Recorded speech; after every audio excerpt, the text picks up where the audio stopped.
Bonjour mon frère, bonjour ma soeur. Heureux encore de partager une pensée avec nous en cette matinée. Aujourd'hui, je nous parle du régime de la foi. Régime de la foi. La foi est un régime, un merveilleux régime. On va lire un passage, on va faire une courte prière et on va commencer la lecture. Nous sommes dans le livre de Galates.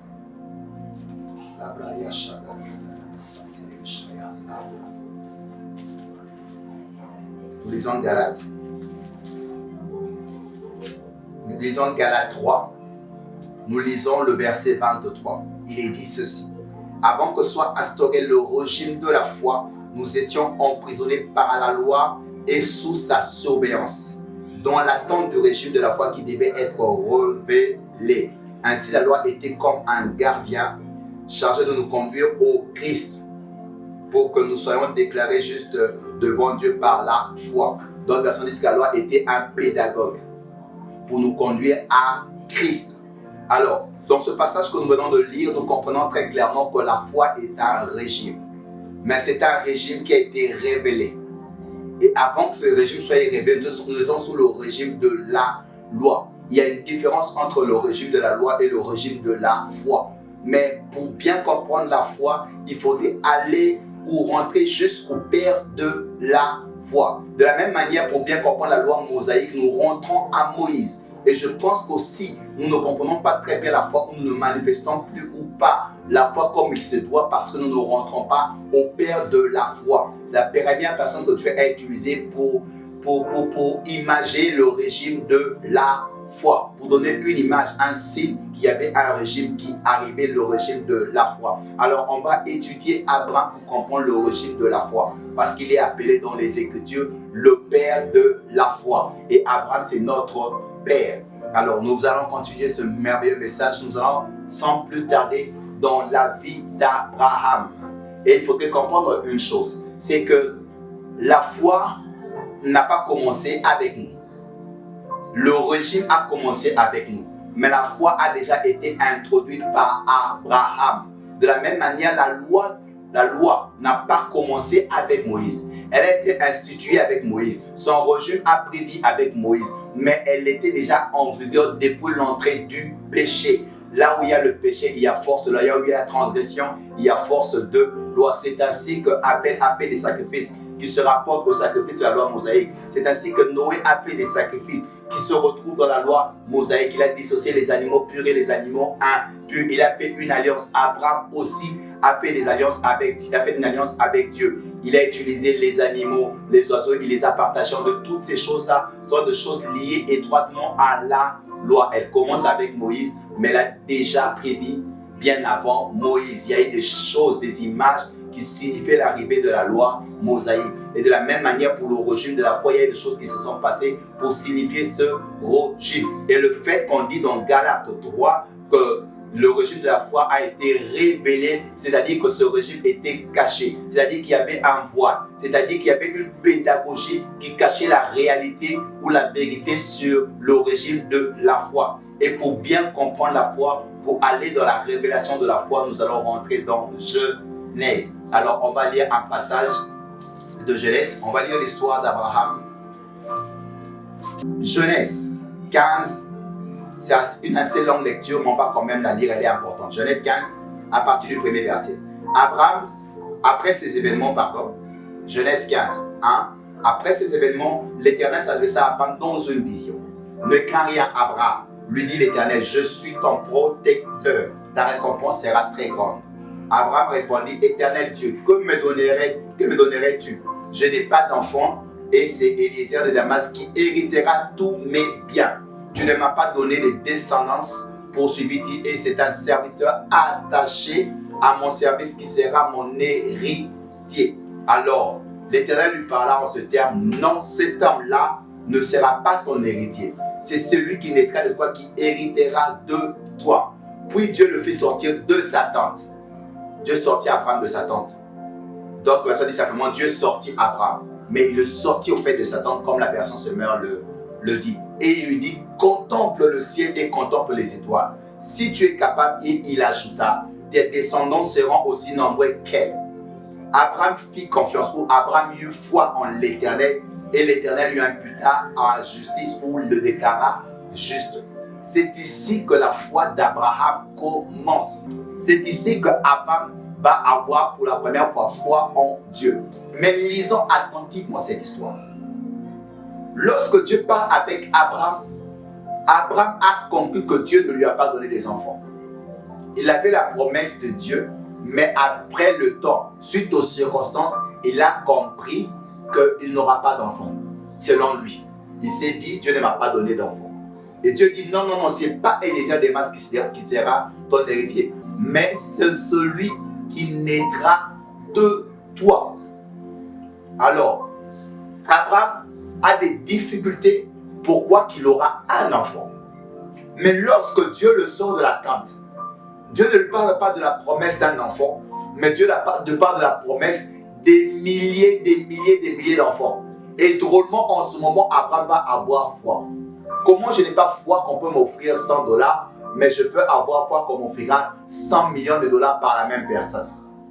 On appelle ça plus clairement de la folie. Oui, le régime de la foi, c'est de la folie. Mais notre problème, ce n'est pas cette folie. Mais qu'est-ce qui s'est passé pour qu'Abraham quitte le doute et va automatiquement vers la foi ou la confiance en Dieu? Qu'est-ce qui s'est passé? Le mystère se trouve au verset 5. Il est dit ceci. On est toujours dans Genèse 15. Puis Dieu le fit sortir de la tente. Et il lui dit, avant de le sortir de la tente, Dieu parlait avec Abraham. Mais Abraham ne pouvait pas trouver foi en Dieu. Il ne pouvait pas avoir confiance en Dieu. Mais lorsque Dieu sort Abraham de la tente, Abraham a eu confiance en Dieu. C'est le même Dieu qui a parlé. Mais la première fois, Dieu parle à Abraham lorsqu'il est dans la tente. Et la seconde fois, il lui parle en dehors de la tente. Dans la tente, Abraham doute. En dehors de la tente, Abraham a eu foi en Dieu. Le problème se situe au niveau de la tente. Lorsque Abraham est dans la tente, il ne peut pas trouver la foi. Lorsque Abraham sort de la tente, il peut avoir la foi. Alors la question que les gens se poseraient, est-ce qu'il faudrait sortir de ma maison physique, quitter ce lieu pour trouver foi en Dieu? Non, non, non. Rappelez-vous, on parle de la révélation du régime de la foi. C'est-à-dire qu'avant la révélation, il y a toute une pédagogie sur la foi. Mais elle a été voilée et elle a été maintenant révélée dans notre temps. Et c'est la révélation sur ce régime de la foi que nous sommes en train de soulever ici. 2 Corinthiens 5. Je commence à partir du premier verset. Et je suis dans la version Semeur. Écoutez ceci. Nous le savons en effet. Si notre corps, cette tente, ce corps est une tente. D'accord? Ce corps est une tente. Lorsqu'on dit Abraham, on dit que Dieu sortit Abraham de sa tente, c'est-à-dire que Dieu le sortit de son corps. Je continue la lecture. Cette tente que nous habitons sur la terre vient à être détruite. Nous avons au ciel une maison que Dieu nous a préparée. Une habitation éternelle qui n'est pas faite de l'œuvre de main d'homme. Ou qui n'est pas l'œuvre d'homme. Une habitation éternelle qui n'est pas l'œuvre d'homme. Car dans cette tente nous gémissons parce que nous attendons avec un ardent désir de revêtir par-dessus ce corps notre domicile céleste.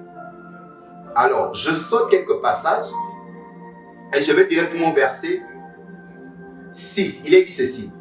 Nous sommes donc en tout temps pleins de courage. Et nous savons que tant que nous séjournons dans ce corps, nous demeurons loin du Seigneur. Car nous marchons par la foi ou nous sommes guidés par la foi et non par la vue. Pourquoi l'auteur de Corinthiens, l'apôtre Paul, lorsqu'il écrit cette histoire, il parle de l'attente et clôture ou continue sa pensée en commençant à expliquer sur la foi. Et si nous montons plus haut, au chapitre 4 de 2 Corinthiens, nous lisons par exemple le verset 16 du chapitre 4, il est dit ceci. Voilà pourquoi nous ne perdons pas courage. Et même si notre être extérieur se détériore peu à peu, intérieurement nous sommes renouvelés du jour au jour. Pourquoi cet auteur parle de la détérioration de ce corps? Il parle de ce corps comme une tente. Et lorsqu'il avance, il parle de la foi. Parce que cet auteur a médité sur le père de la foi. Si nous prenons Abraham, Abraham a commencé à douter davantage à cause de ce corps, à cause de ses tentes. Son corps était détérioré. Nous revenons dans Genèse. Cette fois-ci, nous sommes dans Genèse 18. Nous lisons à partir du verset 9. Après cela, ils lui demandèrent, où est Sarah, ta femme? Elle est dans la tente, leur répondit-il. Puis l'Éternel dit, où est Sarah, ta femme? Abraham répondit, elle est dans la tente. Donc si elle est dans la tente, Abraham n'est pas dans la tente. Ok, on continue. Puis l'Éternel lui dit, l'an prochain, à la même époque, je ne manquerai pas de revenir chez toi et ta femme Sarah aura un fils. Derrière lui, à l'entrée de la tente, Sarah entendit ces paroles. Or, Abraham et Sarah étaient tous deux très âgés et Sarah avait depuis longtemps dépassé l'âge d'avoir des enfants. Depuis longtemps dépassé l'âge d'avoir des enfants. Leur corps était déjà détérioré, comme l'auteur de Corinthiens en parle. Alors Sarah rit en elle-même en se disant, maintenant vieille, comme je suis, aurais-je encore du plaisir? Non seulement j'ai vieilli, j'ai dépassé l'âge d'avoir des enfants. Et encore, il faudrait trouver du plaisir. Où aurais-je ce plaisir? Mon mari aussi est un vieillard. Il n'a plus de force. Il n'a plus cette puissance-là. Il est fatigué. Alors l'Éternel dit à Abraham, pourquoi donc Sarah a-t-elle ri en se disant, peut-il être vrai que j'aurai un enfant âgé comme je suis? Y a-t-il de quoi que ce soit de trop extraordinaire pour l'Éternel? L'an prochain, à la même époque où je repasserai chez toi, Sarah aura un fils. Je continue. Car, saisie de crainte, Sarah mentit. Je n'ai pas ri, dit-elle. Si tu as bel et bien ri, répliqua l'Éternel. Puis ces hommes se remirent en route en prenant la direction de Sodome. Abraham les accompagna pour prendre congé d'eux. Alors, comprenez ceci. Alors, il est clair que dans cette histoire, Sarah va douter. Mais nulle part on dit que Abraham va douter parce que Abraham avait compris les choses. Désormais, Abraham ne voulait plus parler avec Dieu dans la tente. Lorsqu'il rencontre l'Éternel dans ce passage de Genèse 18, si vous revenez plus haut, Abraham était à l'entrée. Lorsqu'il vit les seigneurs, il courut vers eux. Le fait qu'Abraham était dehors lorsqu'on lui parlait, il ne pensait pas au vieillissement de son corps. Il ne pensait pas à son état. Il ne regardait plus par la vue, mais il regardait spirituellement les choses. Mais comme sa femme était restée dans l'attente, cela a posé un problème. Abraham regardait spirituellement les choses. Mais quand sa femme était restée dans l'attente, elle a douté. Vous voyez ce mystère de l'attente. Aussi longtemps que nous sommes dans l'attente, nous sommes des personnes qui passent leur temps à faire quoi? À douter. On ne trouve pas la foi en étant dans l'attente. On ne trouve pas la foi en étant dans ce corps. On ne trouve pas la foi en fonctionnant selon la chair. On ne trouve pas la foi en utilisant ses yeux physiques. On ne trouve pas la foi en marchant selon les choses de ce monde. Ces choses ne peuvent pas être possibles. Pourquoi? Parce que la foi exige de sortir de son corps. Je répète bien, la foi exige de sortir de son corps. La foi exige d'être en dehors de sa tente. À chaque fois que Dieu doit te parler, rassure-toi que tu n'es pas dans la chair. Voilà pourquoi lorsque nous prions ou nous sommes dans le sanctuaire de Dieu spirituellement, nous comprenons les choses différemment. Je vais nous lire un passage de psaume. Vous allez voir comment la foi fonctionne. Nous prenons le psaume 73. C'est un psaume d'Asaph. Je vais choisir quelques passages. Suivez bien la lecture d'Asaph. Je vais sauter plusieurs passages. On est au premier verset. Psaume d'Asaph. Oui, Dieu est bon pour Israël, pour tous ceux qui ont le cœur pur. Pourtant, il s'en est fallu de peu que mes pieds ne trébuchent. Un rien de plus et je tombais. J'étais jaloux des arrogants, en voyant la prospérité des gens méchants. Car ils sont exempts de souffrance jusqu'à leur mort. Ils ont santé et en bon point. Ils passent à côté des peines qui sont le lot commun des hommes. Ils ne subissent pas les maux qui frappent les humains. Aussi sortent-ils d'arrogance comme on porte un collier. Cette première partie, c'est Asaph qui a commencé à trouver le doute. Il était prêt à lâcher, prêt à laisser tomber la foi, la vie avec son Dieu, parce qu'il avait l'impression que ce sont les méchants qui avancent, les méchants qui évoluent, et que eux qui ont choisi de servir Dieu, c'est plus compliqué. Asaph s'est mis à remettre en question sa foi en Dieu. Regardez la suite. Je vais directement au verset 16. Il est dit ceci. Je me suis mis à réfléchir. J'ai cherché à comprendre. J'ai trouvé tout cela bien trop injuste. Jusqu'au jour où j'entrais dans les sanctuaires de Dieu et où j'ai réfléchi au sort qui les attend. Je descends plus bas au verset 21.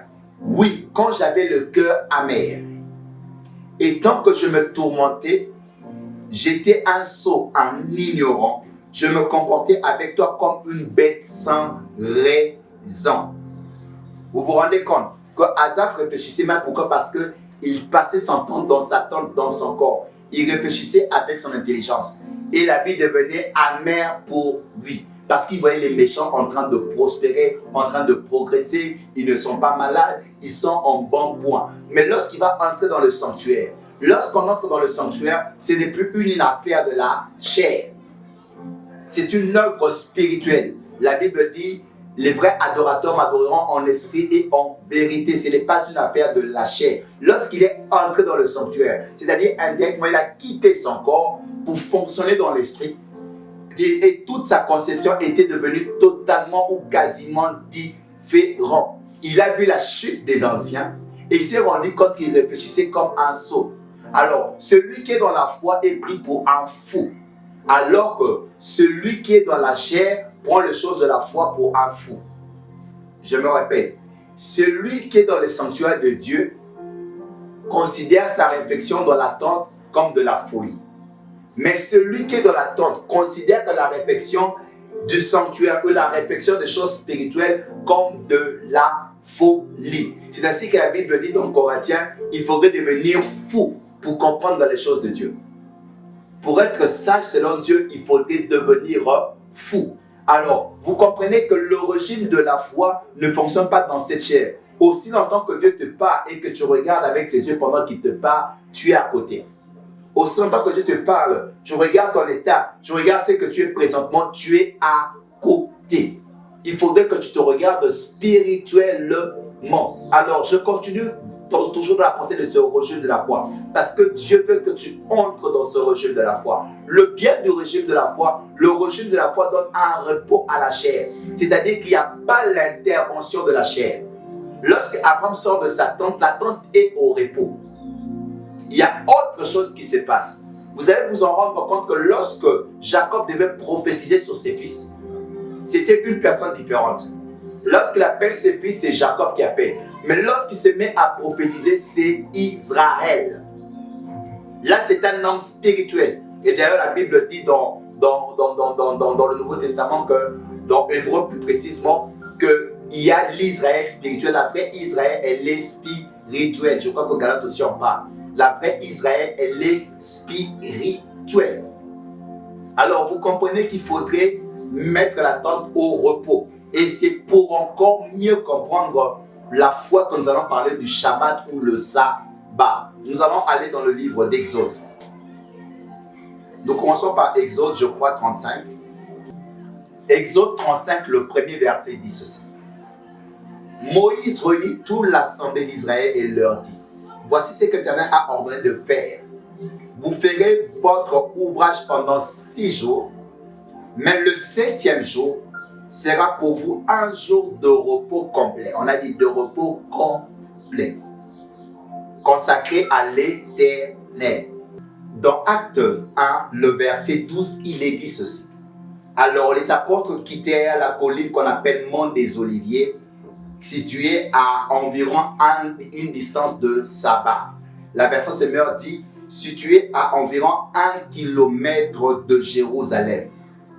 Alors, la distance de Jérusalem par rapport au lieu où ils étaient était d'un kilomètre, presque d'un kilomètre. C'est la distance du sabbat, c'est-à-dire la distance permise au cours de la journée ou du 7e jour. Donc, les gens devraient être au repos. Alors, les gens ne devraient pas faire des efforts, ils ne devraient pas travailler. Qu'est-ce qu'ils devraient faire? Même ceux qui devraient manger ne devaient pas être préparés le 7e jour. Tout se faisait au 6e jour. Nous rentrons encore dans Exode, on va voir cela. Il est dit ceci. On est dans Exode 16. À partir du verset 22, il est dit ceci. Le 6e jour, il en ramassera une quantité double, c'est-à-dire environ 8 litres par personne au lieu de 4. Le chef de la communauté vint en informer Moïse, qui leur dit, c'est bien ce que l'Éternel a ordonné. Demain, c'est un jour de repos. Le sabbat qui est consacré à l'Éternel. C'est ce que nous avons à cuire, ce que vous avez à cuire, faites-le cuire aujourd'hui. Ce que vous avez à faire bouillir, faites-le bouillir aujourd'hui. En tout ce qui est en plus, mettez-le en réserve pour demain. La suite dit ceci. 24. Ils mirent donc le reste en réserve jusqu'au lendemain, comme Moïse l'avait ordonné, et il n'y eut ni mauvaise odeur, ni verre. Moïse leur dit alors, mangez aujourd'hui ce que vous avez mis en réserve, car c'est le jour du repos en l'honneur de l'Éternel. Aujourd'hui, vous ne trouverez pas de manne dehors. Alors, le jour du Shabbat, le 7e jour, était un jour de repos, où personne ne travaillait. Il n'y avait aucun effort physique. Et ça a été même démontré par la distance que peut faire une personne le jour du sabbat. C'est à peu près 1 kilomètre. Il ne peut pas faire 2 km, 3 km, 4 km. Alors, le jour du sabbat, ils ne mangent pas parce qu'ils avaient fait un effort ce jour-là. Ils ne mangent pas parce qu'ils avaient préparé le jour du sabbat. Ils ne mangent pas parce que, je ne sais pas moi, quelqu'un est allé faire la chasse. Ils ne vont pas boire de l'eau ou faire quoi que ce soit parce qu'ils avaient fait des efforts quelconques ce jour-là. Tout était fait. Ils n'avaient rien cuit ce jour. Tout ce qui devait être cuit était cuit avant. Tout ce qui devait être bouilli était fait avant. Donc, si tu avais même besoin de boire de l'eau chaude le 7e jour, tu n'as qu'à bouillir le 6e jour. Tu retrouveras cette nourriture le 7e jour comme tu l'as voulu. On a dit qu'il n'y avait aucun verre, ni mauvaise odeur. Donc, tout était préservé parce que le 7e jour est un jour consacré à l'Éternel. Ce jour de repos n'est pas le jour où Dieu est en train de se reposer. Je veux que nous comprenions très bien. Mais c'est le jour où l'homme entre au repos. Et ça devient une journée consacrée à l'Éternel. Il n'y a aucun effort humain en ce moment. Tout ce qui est fait est l'œuvre spirituelle. La chose qui a fait que cette nourriture ne connaisse pas la corruption, c'est quelque chose de spirituel. Rappelez-vous dans l'arche qui se trouvait dans le Saint de Saints. C'est-à-dire ce n'est pas un lieu physique au vrai sens du mot. Ça parle d'un lieu spirituel. Ça parle du Saint de Saints.